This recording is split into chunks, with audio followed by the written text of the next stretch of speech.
Welcome, everyone, and hello.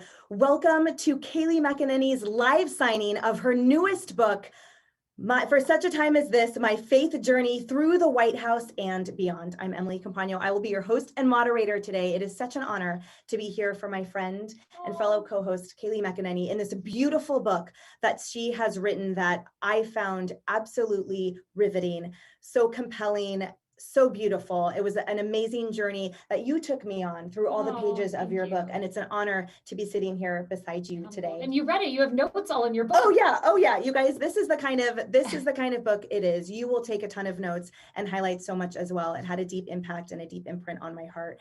And as I said, it's an honor to be here with you today. Thank you, Emily. So starting out, Kayleigh McEnany, as you know, served as the spokesperson for the Republican National Committee, the press secretary for the Trump presidential campaign, and then on Tuesday, April 17th of 2020, became the 33rd White House press secretary, serving the 45th President of the United States and the Trump administration.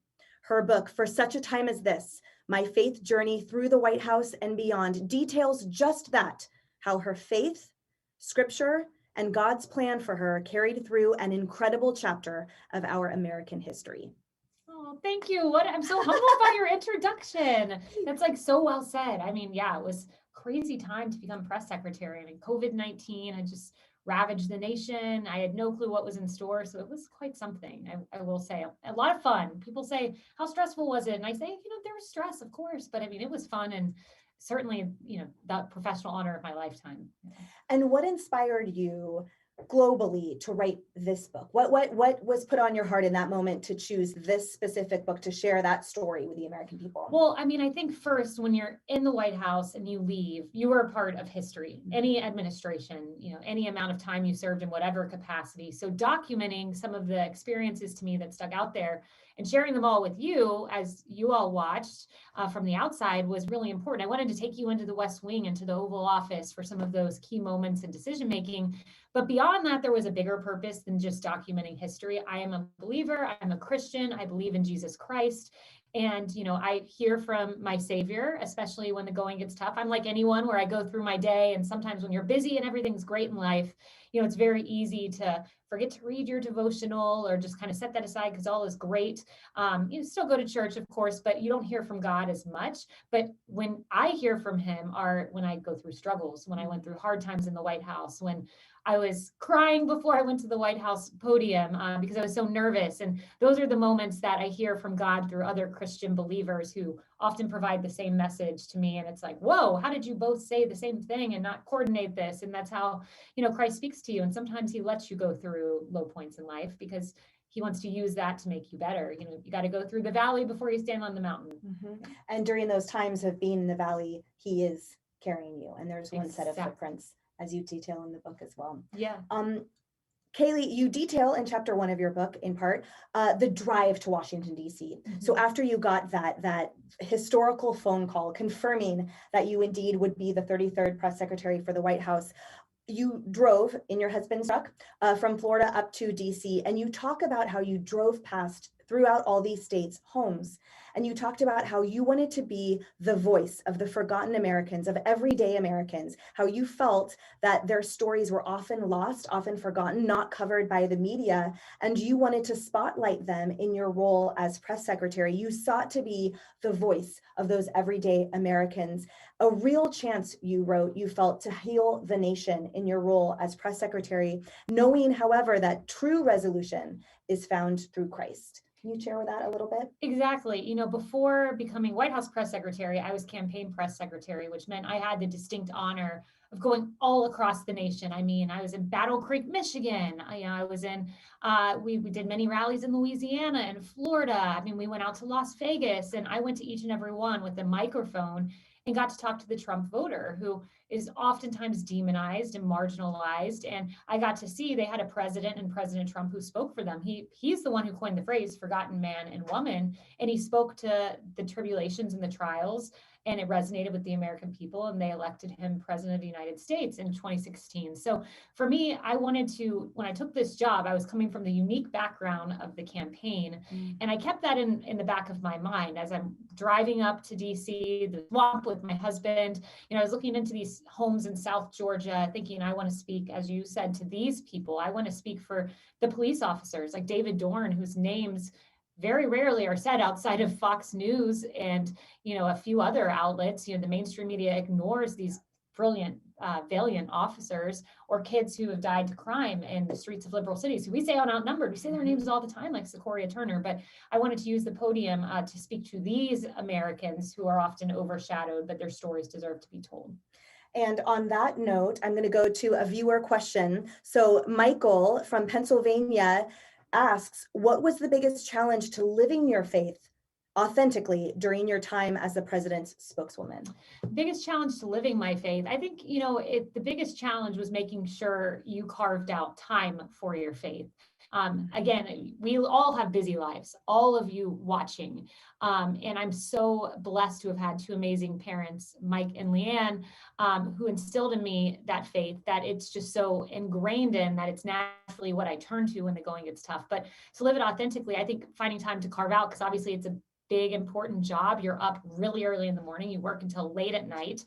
So making sure I had the time to read a quick devotional before I went to the podium, or say a prayer with my staff, or say a prayer by myself. I'm making sure I spend that time, because that's what keeps you grounded and drains out the noise, drains out the crazy hyena reporters who will say all kinds of terrible things if you're a conservative.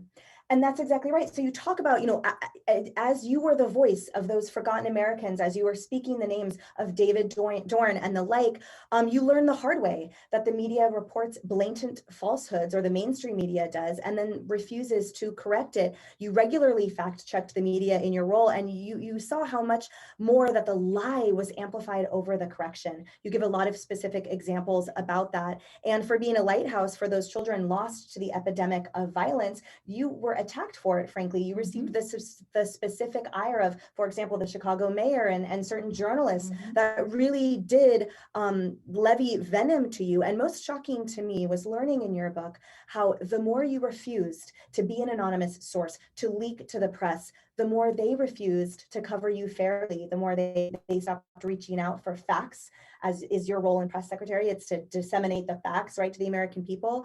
And they placed you in the media crosshairs for that venom. And you talk about Proverbs 27:17, as iron sharpens iron, so one person sharpens another. You take us through your journey, that you were sharpened at Oxford, at Harvard Law School, at Georgetown, by opposing views, by respectful discourse. But then you were tested with this actual vitriol by the mainstream media in your role there as press secretary. Yeah, that's right. I think I got the mental acuity and the, I guess I should say, discipline of making sure I always had a footnote. You know this, you're an attorney, you have the same discipline, always having a footnote, always having a source, because I was in these liberal bastions where, at Oxford, for instance, my tutor there was a former member of the Palestinian Liberation Organization. I'm a pro-Israel Christian conservative, so we were of very different viewpoints. And if I went to my tutorial, I had to have a fact or a footnote or a source. And she ended up being one of my favorite educators in my tenure, because she really challenged my views. I still maintain those same views. I'm still a Christian conservative, pro-Israel Republican, but she made me better and made me realize, to bring with my point of view, facts to undergird it. And that's what I brought to the podium. And also, I think I learned at CNN, where I was on 8-on-1 panels, liberals, I was the one conservative, the late Alan Combs, who we love here at Fox News. He was, of course, a liberal. He was a great mentor to me. And he said to me in those moments, don't fight fire with fire, fight fire with water, which was so salient. And that he taught me, you can have an opposing view and have it with grace. And it allows the other side to hear what you're saying and not be totally averse and turned off by it. So I think those 2 points are what I really hope to bring to the podium, a big binder full of facts and a little bit of grace in my presentation, but firmness and toughness and accountability nonetheless. So. And I can attest as your co-host that everyone else's preparation pales in comparison. In fact, your huge binder, you talk about that. A journalist who'd been covering the White House for 50 years plus said he'd never encountered anything like the level of preparation that Kayleigh McEnany brings to everything that she does. And we are all better for it.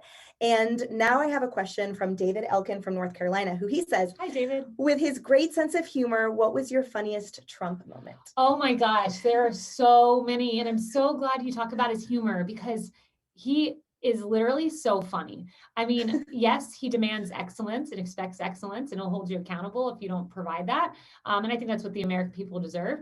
But he is so funny. And like, when you go into the Oval Office, half the time you come out laughing at something he said.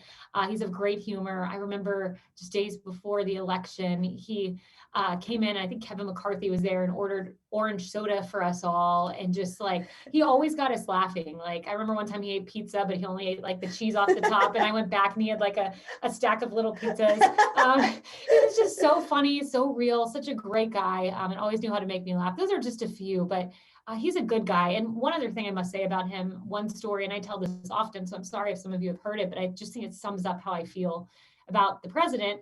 I was on Marine One taking off for Air Force One, and he looked at me and said, Kayleigh, why are you here? We were going to a rally. And I was like, what a peculiar question, I thought to myself. And I said, well, I'm your press secretary. And he said, I know that, but don't you have a husband and a daughter? Shouldn't you be with them?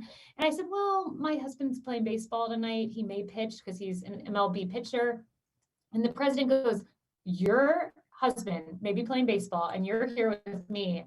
I said, yes. And he turned around and said, the Trump show's the greatest show in the world. Kayleigh's coming with us to the rally. And then he proceeded all night to ask me about my husband. Is he pitching? What's he doing? And when we came back from the rally, we're about to land on the White House lawn, and just the grass is blowing back as we land. The reporters' lights are flashing. And he says, Kayleigh, go into my private dining room, put your feet up. I remember him saying something to that effect, and watch your husband pitch, and don't ever miss one of his games again on a weekend.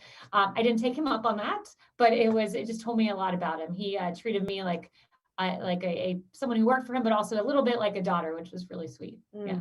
I loved throughout the book a lot of anecdotes that you share where the president treated you and looked at you with such compassion. He saw you as a person, not an employee, not as a nameless face, that he saw you for who you are, which is so special. And you also share as well how he viewed every American person with that same special compassion, right? He saw everyone as the special individual. And you hear a lot of stories about him that, he doesn't broadcast what he does, but little nice things that he'll do for people. He's obviously a man of great means. And I picked up on that before I even really got to know him. I would hear these stories of, oh, Trump helped here, but he doesn't broadcast it. So, yeah. So we do for him. Yes. And all right. So going back there to the White House, your first briefing as White House press secretary in May of 2020, it was historic for many reasons, as we know. And sharing faith with former press secretary Sarah Sanders was so special for you. Yeah. And you also shared Jesus Calling, a daily devotional by Sarah Young. And Sarah Sanders that day shared with you the daily devotional she had opened up to exactly 2 years prior in 2018. And from exactly 2 years prior, there is no randomness about your life. Yes. And that's what I mean by God has a plan for everyone's life. And two examples from this story is I go way back with the Huckabees. I mean, I started, my first career was to be a producer here at Fox News for Huckabee. He had a weekend show.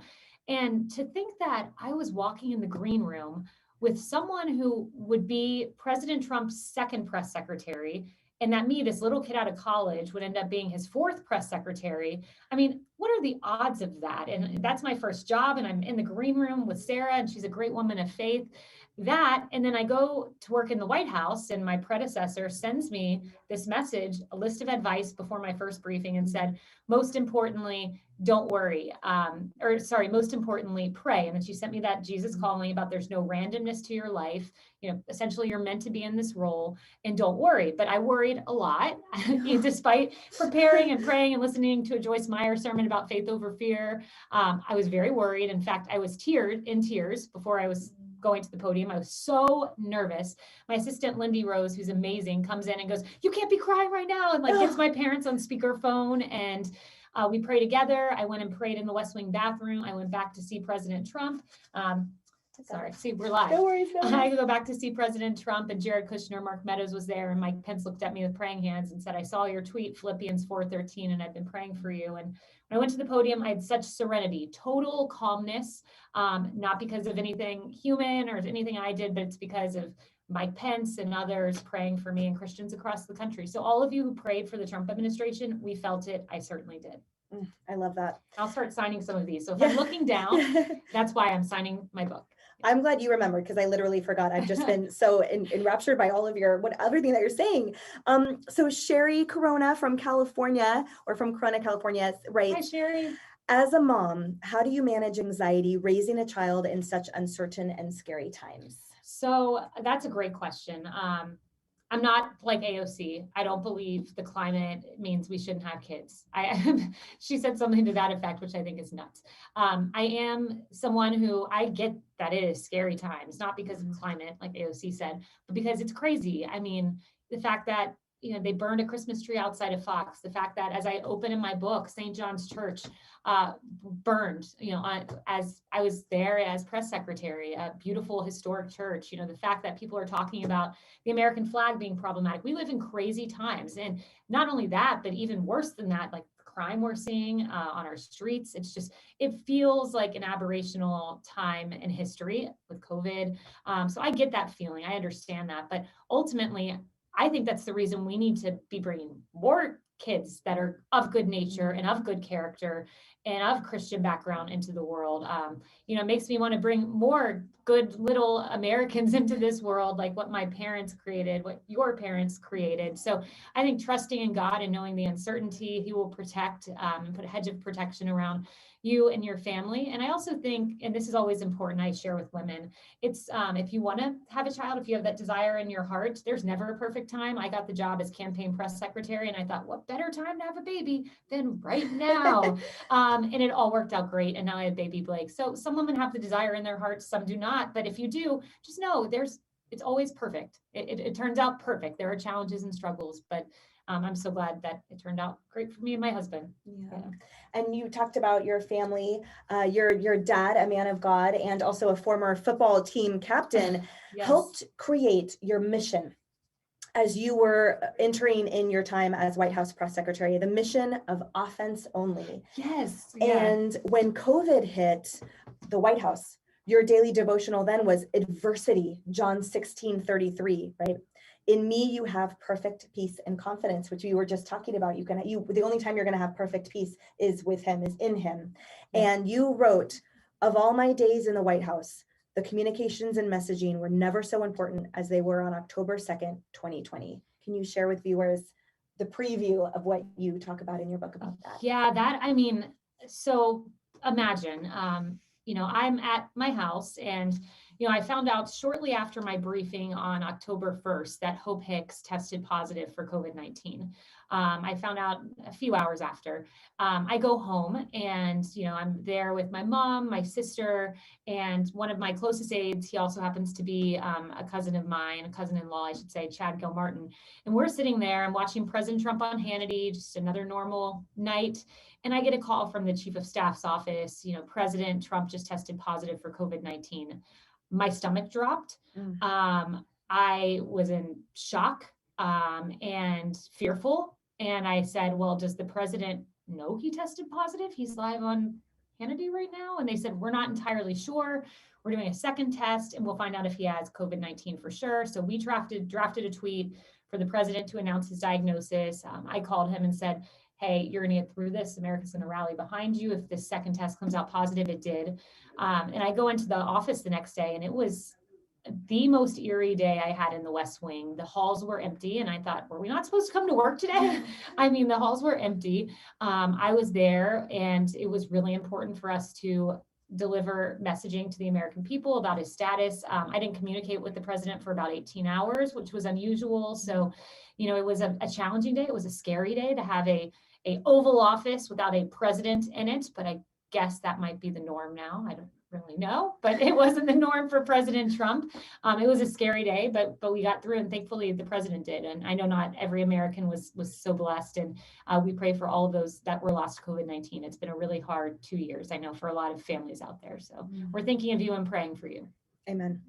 And from Melissa in Connecticut, she writes, how do you keep a thick skin and not let others get to you? And I will add to that question, while being so graceful and generous and kind and compassionate, and the amount of attacks you've endured by the media and by others, they really can't be overstated. And so how do you keep that thick skin while also maintaining your beautiful, sunshining, kind personality and spirit? Thank you. That was Melissa, you said? I Yes. believe was. Okay, Melissa, thank you. That's a really good question.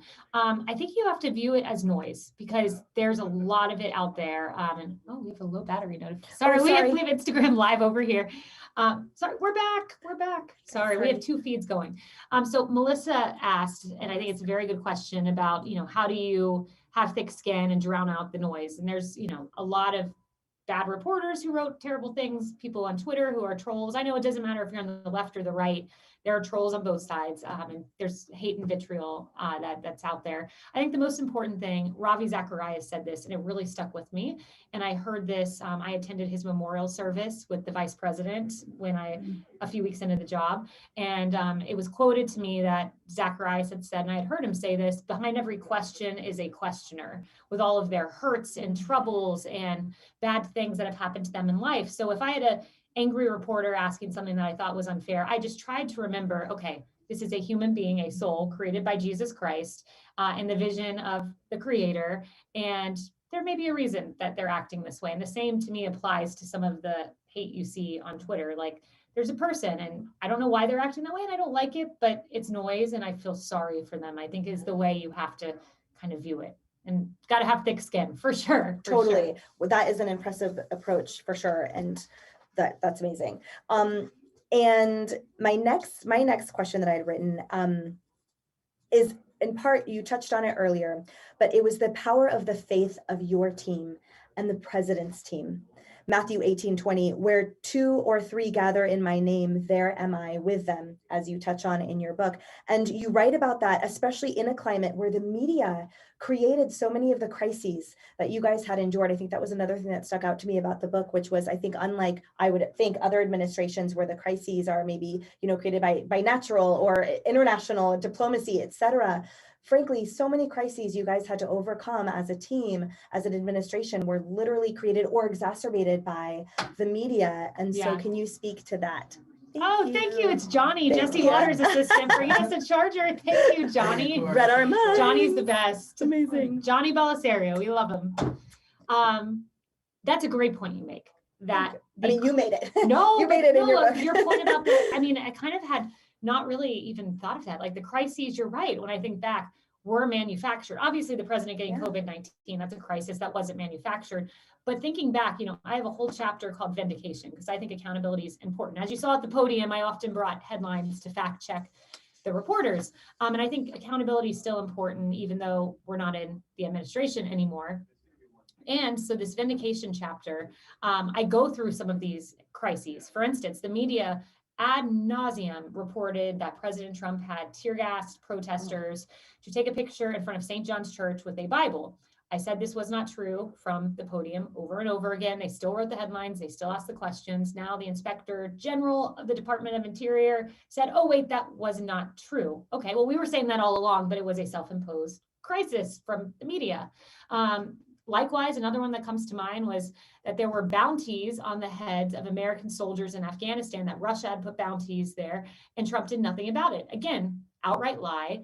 Biden's intelligence community has now dismissed that, but it didn't stop the headlines. It didn't stop no one picking up on the administration saying this is not accurate intelligence, it's not verified. So a lot of them were imposed by the media, and I don't think it's healthy for our country. You don't see the Biden administration with the media reporting absolutely false headlines that distract from the work of the American people. The crises of the Biden administration are ones of their own making. So there is a contrast, and I just don't think it's a healthy situation when you have a media that can create a headline. It's disproven a year later, but it really sucks so much of the energy away from the goal, which is a robust economy, jobs, great Supreme Court justices being appointed, and so many other important tasks of the presidency. That's exactly right.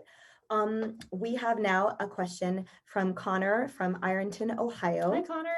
And Connor writes, during your tenure at the White House, what event, trip, or experience touched you the most personally? Oh, that is a great question. All these questions are so good. Yeah, they are good. I think, there were a lot, but I've mentioned this in the book, and it's hard to even describe without being there. But, we went through COVID. I got COVID. I was asymptomatic, thankfully. The president got COVID.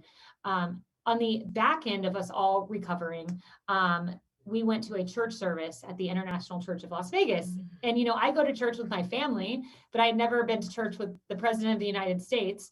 So we go, and it's this evangelical church. I come from an evangelical background. There's all these flags from all over the world on the top of the church. And I go in and they're singing these lyrics that, I grew up listening to, like, God will move the mountains and then he'll do it again. And it was like I was hearing the words for the first time, and I literally started to tear up, and I'm like trying to wipe my eyes because the press is there filming the president. And I heard a new song that I had never heard before called New Wine.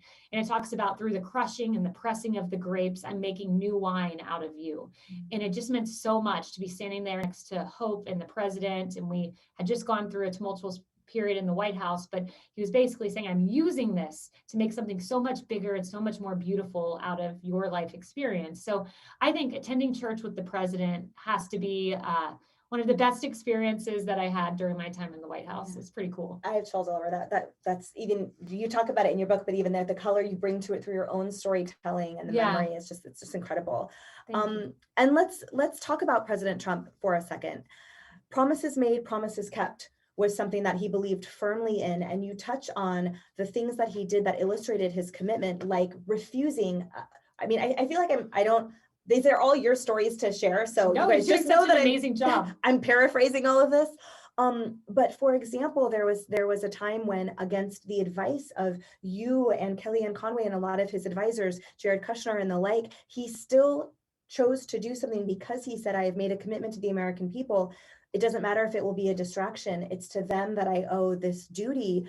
And that also sort of was reflected in your preparation for him for the presidential debates and the game changers that you created. That also was under the mission you'd created with your dad of offense first. All of these tenets and scriptures that tie in together, or that how they affected you. So can you speak a little bit about that? I know that was a disjointed question. No, it was a great question.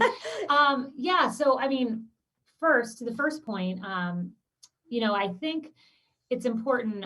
When I took the job, I told you I was nervous. My dad said, come up with the phrase. The phrase was offense only. And I was going to give the media a chance. And even though I knew who the liberal media was, they're liberal, I gave them a chance. And I said, if they ever crossed the line and became personal in a press briefing, that is when I will hold them accountable. It only took 2 briefings. And I read off their headlines that were false about COVID-19. And they didn't like it much, but I very politely said, well, if you want to question us, we've also got to hold the media accountable, because the media is supposed to work for the people. And when they cease to do so, it's problematic. That's offense only. And the first part of your question, I'm trying to, Sorry. No, thankfully I didn't do this at the podium. I'm just doing it during my own live book signing. The first part of I feel bad. You It mentioned more a story. organized. No, the promises made, promises kept. Oh, yes. And where Trump's commitment, President Trump's commitment to that tenet was shown through in his decisions as well as in the debates. Yes, I'm trying to live sign these books while remembering everything. No, that's a good question. A horrible reporter. No, oh my gosh. Okay. So that is an important story, because I do this actually on foxnews.com. So if you want to check out an excerpt of the book, go to foxnews.com and you'll see this portion of the book. But this president, it is promises made, promises kept. I saw it firsthand. We're in this meeting in the cabinet room. There's this big mahogany table, and it's all of the chairs around it with the names of the cabinet secretaries, or their positions rather. And Bill Barr's there and Kellyanne's there and I'm there, and Bill Barr and Kellyanne were saying, Mr. President, I don't know, you should maintain your opposition to the Obamacare legislation, program in this upcoming lawsuit, because it's it's happening in November. I think were oral arguments, and it may be tough politically speaking during COVID-19 to be fighting this lawsuit in court, even though we all in principle are against Obamacare.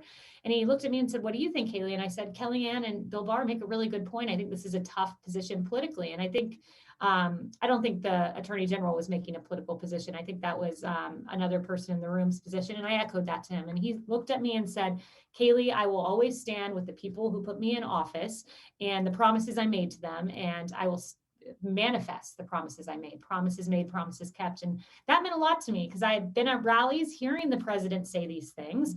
And a lot of American presidents then go behind the scenes and will go back on their word, but not President Trump. From the Paris Climate Accord, the Iran nuclear deal, getting out of that. I mean, each and every one, just check, check, check, check, check. He did it. And I got to see it firsthand, which was pretty incredible. I love that. Okay, so this next question is from Bob in Rhode Island. And we cover this a lot on our in our time together every day. And he says, what are your thoughts on the difference in the media treatment given to you versus the treatment given to the current press secretary? Oh, well, we have a question comparison in the book. Let's see. The very first press briefing, Jen Psaki was asked the very hard-hitting question of, and I'm paraphrasing, Joe Biden has waited so long for this, and now he's walked into the Oval Office. How did it feel? Could you imagine anyone asking President Trump or me that question? Absolutely not. You know, update us on the biting incident of the White House dog. Tell us about the White House cat. I mean, these are like, this is not SNL parody. Like, these were questions that I'm paraphrasing, but were asked. And when you compare that to what I was asked, you know, President Trump has hired people that are dumb as a rock. Why is he doing it? It's really, I think the questions speak for themselves. And I think anyone who's watching can see the difference in how the media treats two administrations, one Republican, one Democrat. And I don't think it's productive to the American people. What is productive are substantive, issue-based questions asked in a manner that is tough. Absolutely. I don't think the press should be friends. You know, the current press corps and the press secretary sing happy birthday to one another.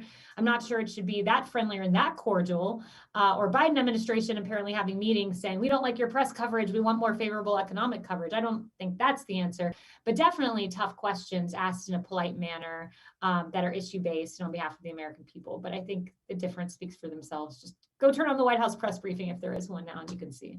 Totally.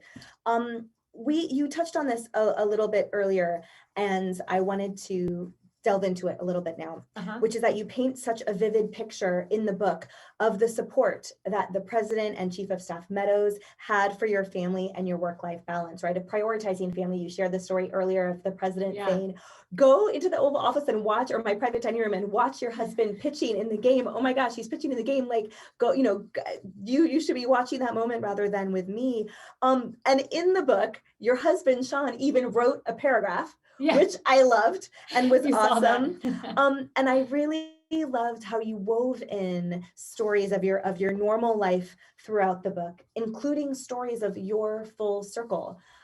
You had been there in the White House, you'd served as an intern, and then in full circle, you were back as White House press secretary. And all of those moments of normalcy, of family that the administration, that the president shared with you were so special to read, because I think, I only speak for myself, but the balance and the questions that are echoed here with our fellow Americans watching, like the balance it must take, the rigorous schedule that you maintained while also serving as a mother and living, you know, being a mom and a wife and a daughter and a sister and all of these incredible things that are your identities too, to have the support of the president and to share those anecdotes with us, it was really special. Thank you. Yeah, I tried to be really open and candid kind of about what life was like, and take you there behind the scenes and express the challenges. I think not a lot of people share their shortcomings. And, you know, I try to do that in the book, admitting how emotional and nervous I was at certain times, because, you know, it's not always like a picture perfect scene as it looks or appears. You know, there's often your nervousness or anxiousness before you take a job. And I certainly was that for two reasons. You know, you're taking a job in the West Wing as press secretary, but also, you know, I was leaving my daughter behind during COVID-19. Thank you. And, you know, it meant a lot that one of the first questions Trump asked me when he called me after it was announced, it wasn't, you know, how are you going to, you know, get the press corps in line, or, you know, how are you going to make sure that, you know, the truth is reported? That wasn't what he said. He said, is your daughter going to be okay? Is your husband going to be okay? How's your family taking this? And it meant so much to me. It just ebbed my nervousness that, okay, this is going to be okay. Then I take the job, and, you know, I didn't know, do we work on weekends? Like, do we show up in the West Wing on weekends? I just assumed like you basically sleep there. I don't know why I just assumed like you never leave, which certainly it's an all-encompassing job. You work on the weekends, you do, but you can do it from home, which is nice. So I learned quickly, okay, maybe I could take a weekend, go back to Florida. I didn't do it the first weekend, didn't do it the second weekend. Finally, a few weekends in, I had planned to go home for a weekend to see my daughter. I hadn't seen her in, I think, 3 weeks. And then I had my staff come in to me after the briefing. I've got my suitcase, I've got my ticket, I'm ready to go home to see Sean and baby Blake. And then my staff says, Kayleigh, there's a really important meeting with congressmen and the president. We think you should go and cancel your trip. And I thought, I actually started tearing up again, if you're sensing a trend, and I just so desperately wanted to see my family. And I said, okay, I'm going to go to the meeting, canceled my ticket, go to the meeting. I sit in the corner and I see Chief of Staff Mark Meadows walking towards me, and he whispers in my ear, what are you doing here? And I'm like, well, this is important I be here. He goes, no, it's not. Go out, get your plane ticket, go home, go see your family. That's most important, and never forget it. So getting to work with great men and women of character like that made what was a tough job, much easier. So thank you to Chief of Staff Mark Meadows for being a great man of family and faith alongside President Trump. And on a lighter, sort of humorous note, I was so impressed by the story in the book that you share that led you to have to walk a half a mile in heels to your apartment from the White House. I can't even imagine. I'm like, I can't even, it's incredible. And those are the anecdotes that I think I loved hearing so much, the behind the scenes, the actual execution of your role as press secretary, the enormous amount of preparation and work and effort that you imparted on a daily basis. And also all of that other stuff, the fun cartilage that was like, oh my gosh, that's what it's really like. Or my dress breaking. Yes. And that exactly. We have now another question from Hillary Moore in South Carolina. Hi, and Hillary. She shares that her grandmother, Gail, is sick right now. And she would love for you to say hi. And because she says, I know that she loves to make her smile, and she knows that you saying hi to her grandmother will do it. Gail Patterson, her granddaughter loves her very much. It's obvious that you do, Hillary. And she and her grandmother, Gail, used to watch you all your press conferences. She says she watches you every day on Outnumbered, and she wants to know, what was your most favorite memory from working in the Trump administration? Yes. So Gail Patterson, we are wishing you all the best from Emily and I on Outnumbered.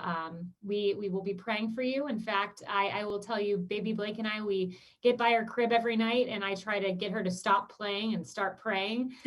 She always just wants to keep playing, and we say a prayer, and there's a list of people we pray for. We will add Gail Patterson this evening to our prayer list. We hope that you recover. We really do. So we're going to be praying for your beautiful, I believe it was mother or grandmother did grandmother Hillary, Gail Patterson. Yes. So my favorite memory, there are so many, and I know I should have a better answer than this at this point, but I don't, because I get asked this question a lot. It was definitely my first briefing. You're so nervous, you're so anxious, you do it, you do the briefing. And for me, afterward, it was particularly special because I knew my family was coming. My whole family, my husband was going to come up, my daughter, my mom, my dad, my sister, not my brother, but he was out in New Mexico. He's an emergency doctor. So obviously he had really important things to do during COVID-19, but everyone else was going to come to the West Wing. And I knew that. So I finished my briefing. there was this influx of personal notes being hand delivered, people coming in saying what a good job, I had done. And it wasn't me. I told you it was the big guy that helped me a lot. And then, I go to the COVID-19 task force briefing in the situation room. So you all have to leave your phone at the door. You can't it's really interesting. It's the room where, President Obama and his team, they got Osama bin Laden, and it happened from that room. And I'm in there thinking about how historic and amazing it is to be here. So I walk into this room for the briefing, and Vice President Mike Pence is there, and Dr. Fauci and other members of the task force. I tried to sneak in to get a cup of coffee. I needed some caffeine after that first briefing.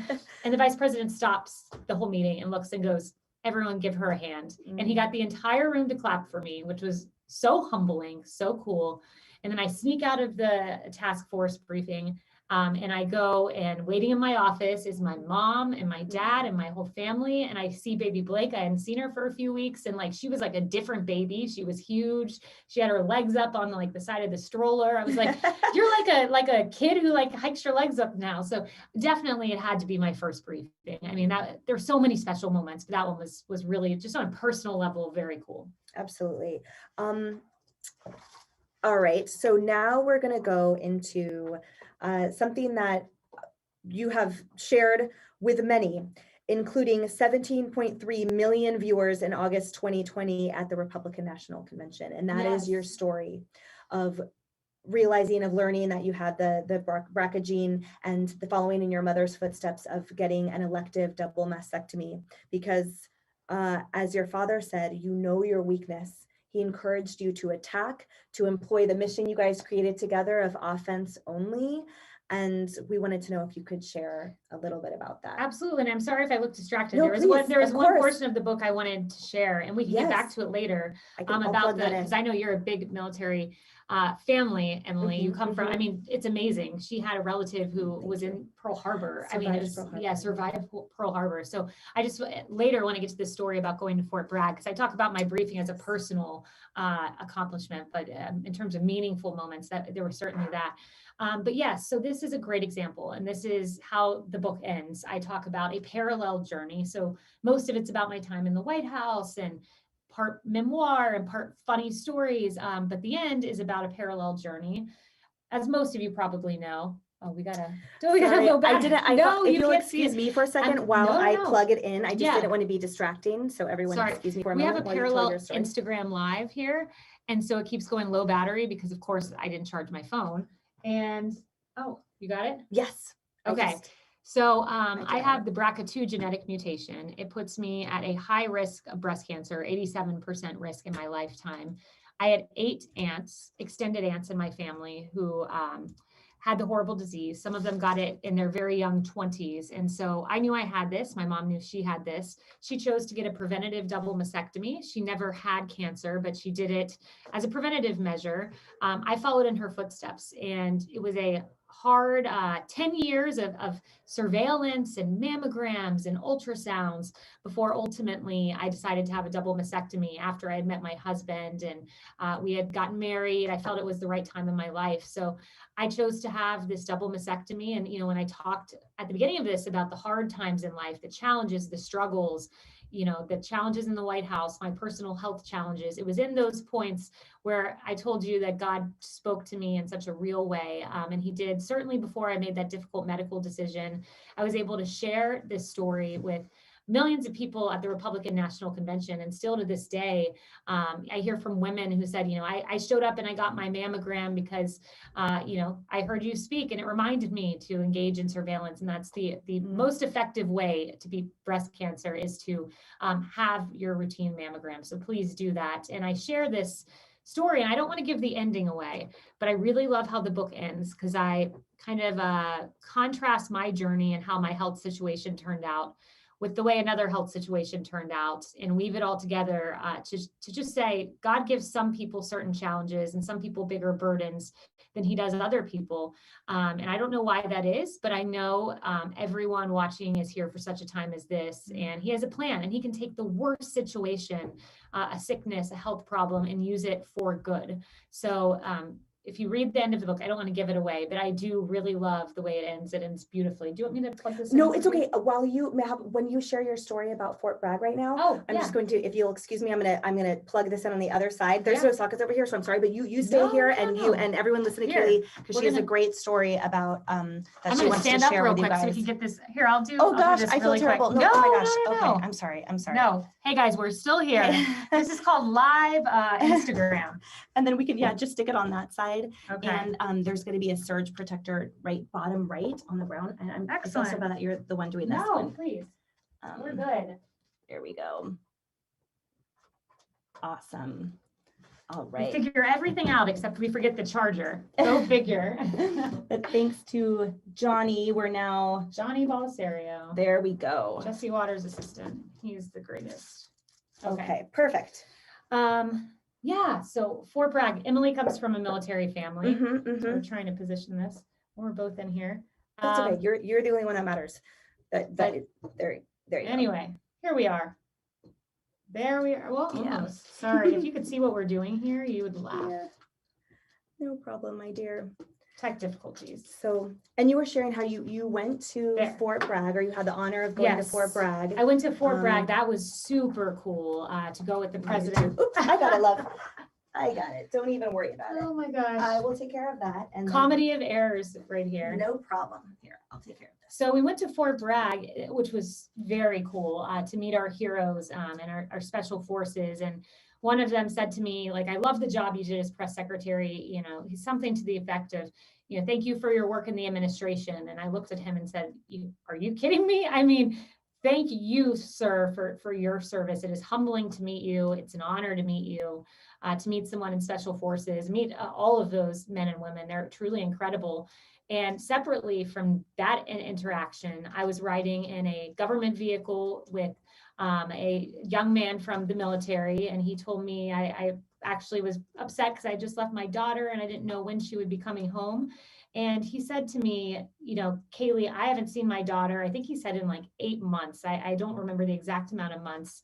And it occurred to me then, you know, I'm upset when I don't see my daughter for a few weeks as I go to the West Wing and take this job. And the men and women in our military, they spend months and months and months on end away from their family, away from their little ones. And they're a true amazing heroes. So to get to see the most elite in the military, to meet them, to shake their hands, that was truly humbling. It was awesome moments in the administration, and to realize that my small sacrifice is really nothing compared to the sacrifice of so many others. So it was quite an experience, and we share it all for such a time as this. And you see, look at this. Oh, I love that. I'm writing the Bible verse in each of them. That's amazing. 2 Corinthians 4:17. That is amazing. So for our light and momentary troubles will achieve for us a glory that far outweighs them all. You also share, Kayleigh, in the book about, in addition to the honor of getting to interact with military members, also the support the president enjoyed from military members. Yes. And at times of trial that the media engaged in, that the media created, as we were talking about earlier, that you interacted with someone who said, oh, don't worry, I know exactly that the president supports me. Yeah, I know he does. That's exactly right. So, you know, these government vehicles are driven by military men and women who are incredible. And so President Trump, the one story, you know, he got so much negative coverage, and it was worse than Joe Biden's, despite what they're trying to say now. I think we can all see that with our own eyes. But it seems sometimes that the stories that were so negative were designed in a way to cleave away part of the president's base, you know, and there's no secret that the military loved and loves President Trump. And that's why I have a chapter called Crisis Communications in here. About crisis communications is the name of a type of communications where you're in crisis mode, something comes in and you have to deal with it. And for us, that story, that was a crisis, and it was hard for the president. It was the only negative story I saw him get really kind of emotional over, was the story in the Atlantic where there was this absolutely defamatory, gross, false allegation that the president had called military men and women suckers and losers, our fallen heroes. It wasn't true. The president kept saying over and over again, what kind of monster would say something like this? What kind of monster? And I got more than 24 sources to go on the record, so not anonymous sources, but on the record, to say, I was with the president. This didn't happen. This is false. And it was a tough story. And I remember getting into the car, saying to my driver, who's in the military, he said he loved President Trump. And I said, well, thank you, sir. And I said, I just felt it in my heart I needed to say this. I said, sir, I just want to let you know that story that's out, it's just not true. I talked to more than 24 people who were there. And he said, ma'am, you don't have to tell me that. This president was my savior after President Obama. And I don't know why he phrased it that way. I assume it's because of what happened at the VA on President Obama's watch. But it just meant a lot that people who supported the president knew who he was and were able to drown out incessantly negative, awful, hostile, defamatory lies from the liberal media. So, you know, people just didn't buy it. Yeah. People didn't buy it because they knew the truth. And this is funnily from the Kayleigh McEnany fan club on Twitter. So it's not actually a person's name that unfortunately we can credit, but they are in Florida. I love you guys. You guys are so nice. And they write, in a CBN tribute to the late Ravi Zacharias, which you mentioned earlier, you said, quote, I always had the heart for Jesus Christ that I got at a very young age. I was saved when I was in my teens. This person writes, if you don't mind telling us, what is the story behind that? Thanks, and we love you. Oh, thank you. And I see all the nice posts you guys put up, so thank you. You know, I went to a Southern Baptist church. I grew up in Plant City, Florida, and as is often the tradition in many Southern Baptist churches, when I was young, I walked down the aisle and, I prayed to accept Jesus Christ into my heart and asked to be forgiven for my sins. And, I believe I became a Christian in that moment. That's the traditional way that someone gets saved. But I think I had a moment later in life where maybe it was saved 2.0 or just reinforcing and making real to me what was in my head, real in my heart. And it was a time when I was living in New York. It was after college. I was going through just a rough time. I felt very lonely. Manhattan can feel that way sometimes. You're surrounded by tons and tons of people, but sometimes if you don't have a good support group here, and I had left my family, back in Florida, sometimes if you don't have a good support group, it can feel like a very lonely place, and it did. And I was just going through a hard time, and I remember going back to my apartment and just crying. And I was trying to call my mom because I was upset and just felt so lonely. And she didn't answer because she was a cheerleading coach. And I was like, man, I just need to talk to someone. And, I was just really upset. And literally my phone rings with a number I didn't know. I never answer numbers I didn't know, but I guess that's how desperate I was. I was like, I'll talk to anyone. So I answered the phone, and it's a woman, and she goes, "This is the Journey Church. How can we pray for you?" And this is the church I had been attending that I had found in Manhattan. And the fact that at this point, I received this call. I just needed to hear from him. I needed to hear from God. And I get a call from my church, and I had never randomly received a call from them, never. And in that moment, I did. And all of a sudden, this faith that I had from the pews of my Southern Baptist church, for some reason in that moment, it just all kind of became very, very, very real to me. And it hasn't been the same since. So I think I was saved when I was young, but I think maybe again, or at least it just became so much more real to me after that moment. This is the last question that we have for you, but afterward, we'll give you an opportunity to share anything else that you want to share. Okay.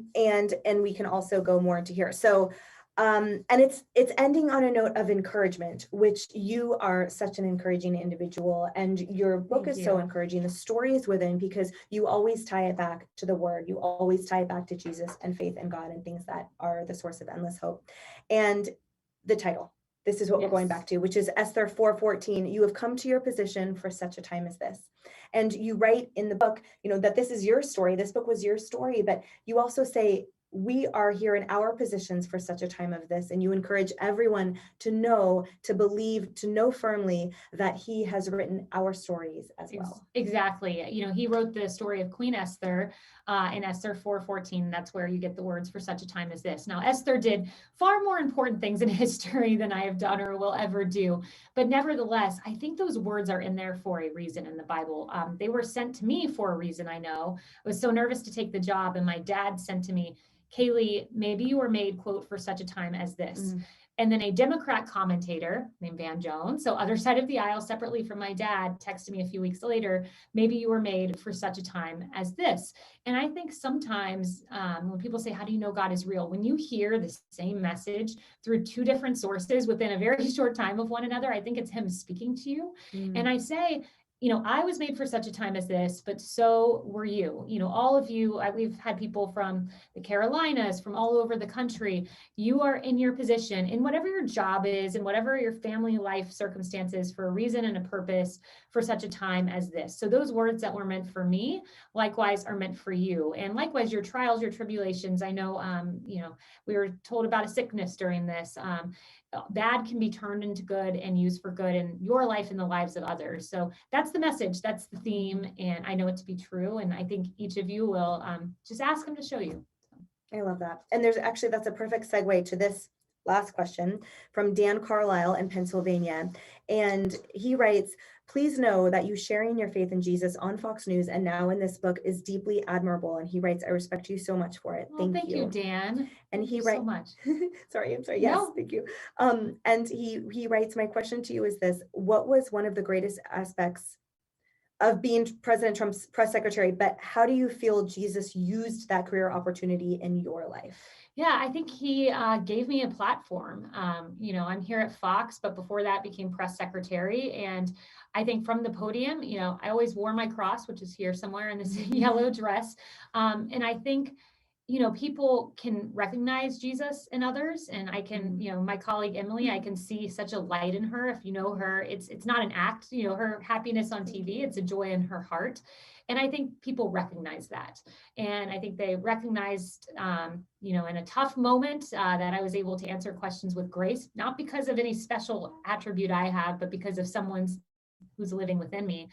So I think he used my time at the podium to speak to others, to highlight the stories of forgotten Americans, but beyond that, to give me a platform to continue to share his name. Because at the end of life, it doesn't matter what I achieved in the White House or at Fox News or at the podium or, professionally, what the world recognizes as great. What matters most is the souls that you went over for Christ, the difference you make in the lives of others, and how you've treated other people. So there's a bigger mission, so much bigger than my time at the podium or anything I've done professionally. So that's it. That's the message. Yeah, absolutely.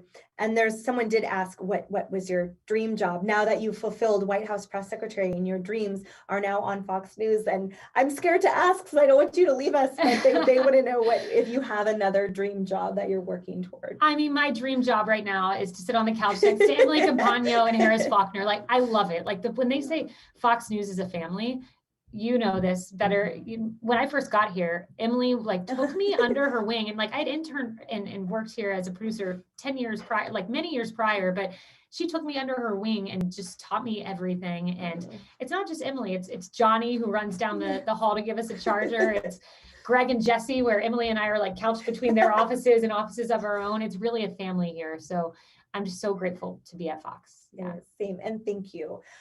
So do you have any last words, Kayleigh, any final words to leave all of these amazing viewers that have been hanging on your every word this whole time? Well, thank you for taking this time with us, first of all. Thank you for hosting, Emily. I think I would say, just to quote my dad, if any of you watch my Instagram lives, I know you all do over here, keep soaring, Eagles. Don't give up. Don't lose faith. It can be tough. There's a lot of negative news stories out there, but if the Eagles keep soaring, it'll make a difference. So that's for my dad, Mike McEnany. Oh, I love that.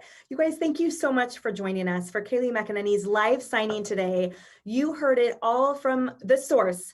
For such a time as this, my faith journey through the White House and beyond. It's an incredible read. It's been an honor for me to moderate just a few of your guys' questions and asking Kayleigh to share more about her book. But go to KayleighBook.com to purchase the signed version of this, and anywhere books are sold, to buy your own copies. It makes an incredible gift. I read it in one sitting because she's an amazing individual, and you can see Christ shining through you and your own light shining through you. You are a lighthouse, and it's an honor to sit next to you every day, and also in this moment to share this moment of this greater, exciting debut of yours for your second book, but for such an incredible book detailing history, that history of that you participated in at the White House. And I hope you guys all had an amazing time here. I know I did. I could listen to you for hours. Oh, Kayleigh, thanks. So. And you too. I mean, again, love you, Emily. Love you all. Thank you so much. We'll be praying for, it was Gail, right? We will be praying for Gail tonight, Gail Patterson. Yes. Thank you all so much. Buy Kayleigh's book. It's amazing for such a time as this. Thank you. Bless you all, and thank you. Bye. God Bye, bless. guys.